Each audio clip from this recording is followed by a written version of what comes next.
నమస్తే friends, welcome to my channel. మరో వీడియోతో మీ ముందుకు వచ్చేసింది మీ చైతుమమ్మ. ఈ రోజైతే మాకు మంచి స్పెషల్ డే అని చెప్పాలి. ఏంటి అనుకుంటున్నారా? ఈరోజు నా కూతురి పుట్టినరోజు. మరి నాతో పాటు మీరందరూ కూడా విష్ చేయాలని మనస్ఫూర్తిగా కోరుకుంటున్నాను. మా పాప పుట్టినరోజు సందర్భంగా అయితే నేను ఒక చిన్న వీడియో ఎడిట్ చేశానండి. అవి కూడా పాప చిన్నప్పటి ఫొటోస్. ఇది పాపది ఫస్ట్ బర్త్డే ఫోటో అండి. ఎంత క్యూట్‌గా ఉంది పాప. అప్పుడు వాళ్ళ అమ్మమ్మ ఫస్ట్ బర్త్‌డే మంచిగా గ్రాండ్‌గా చేసింది. మా పాప అయితే ఎంత బాగుంది. అసలు చూస్తే దిష్టి తగిలేలా ఉంది కదా! ఇది వచ్చేసి సెకండ్ బర్త్‌డేకి ఫోటో. అయితే సెకండ్ బర్త్‌డే అప్పుడు కెమెరామ్యాన్ రాలేదు. అందుకని మేమే స్టూడియోకెళ్ళి తీయించుకున్నాం. ఇది వచ్చేసి ఫస్ట్ బర్త్‌డే కన్నా ముందు తీసిన ఫోటో అండి. ఫస్ట్ టైం పాపకి బైక్ పైన అట్లా కూర్చోవచ్చింది. అందుకని అది కూడా మేము క్యాచ్ చేసేసినాం. తర్వాత ఈ ఫోటో వచ్చేసి పాప స్కూల్లో వేశాక ఫస్ట్ ప్రోగ్రామ్ అండి. భరతమాత భలే ఉంది కదా! ఈ ఫోటో వచ్చేసి పాప బర్త్‌డేలలో ఇదొక స్పెషల్ బర్త్‌డే అనుకోవాలి. ఎందుకంటే పాపకి ఎన్ని ఇయర్స్ ఉన్నాయో అన్ని గిఫ్ట్స్, ప్రతి ఒక్క గిఫ్ట్ నేను వెళ్ళి తీసుకొనొచ్చి ప్రతీది ఒక్కొక్కరితో నేను తనకి సర్ప్రైజ్ ఇప్పించాను. అంటే వాళ్ళ స్కూల్ టీచర్‌తో, వాచ్‌మెన్‌తో అలా. పాప 10థ్ క్లాస్‌లో తీసిన ఫోటో అండి ఆ బర్త్‌డేది. ఇంకా అప్పుడు రోజు మార్నింగ్ టిఫిన్ బయటనే చేసి వెళ్ళేవాళ్ళు. ఎందుకంటే నేను డ్యూటీకెళ్ళేదాన్ని కాబట్టి అందకపోయేదని. అక్కడ టిఫిన్ సెంటర్ నుంచి కూడా ఇప్పించాను గిఫ్ట్. అలా అన్ని గిఫ్ట్స్ ఒక్కొక్కరితో ఇప్పించామండి. ఫ్యామిలీ మెంబర్స్, ఫ్రెండ్స్, చుట్టుపక్కల వాళ్ళతో. ఇంకా లాస్ట్‌కు గోల్డ్ రింగ్ అయితే నేను ప్రజెంట్ చేశాను. ఇప్పుడు ఈ ఫోటో కూడా చాలా అంటే చాలా మెమరబుల్. పాప 21st అప్పుడు ఎంత బుజ్జిగుంది. అప్పుడు కెమెరా సరిగ్గా లేదు. అందుకే ఫోటో అంత బాగా రాలేదు. అయినా గానీ మెమరబుల్ కాబట్టి భద్రంగా దాచిపెట్టుకున్నాను. ఇంకా ఈ ఫోటోస్ అయితే మా బన్నీ నేను అప్పుడప్పుడు దిగిన ఫోటోస్ అండి. చాలా బాగా వచ్చాయి. అందుకని ఇవి కూడా నేను అప్లోడ్ చేస్తున్నాను.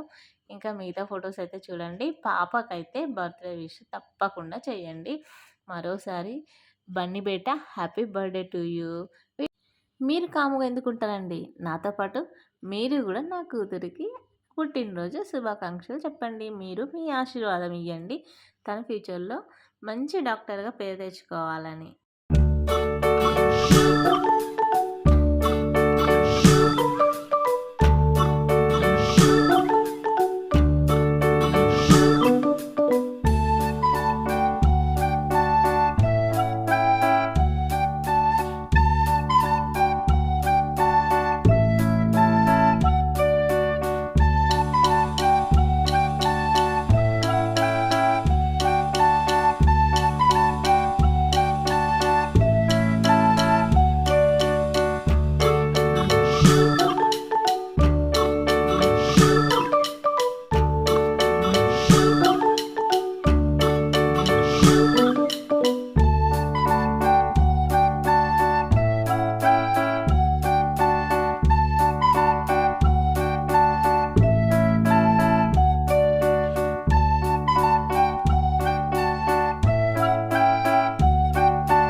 పేరైనా మనకొస్తది.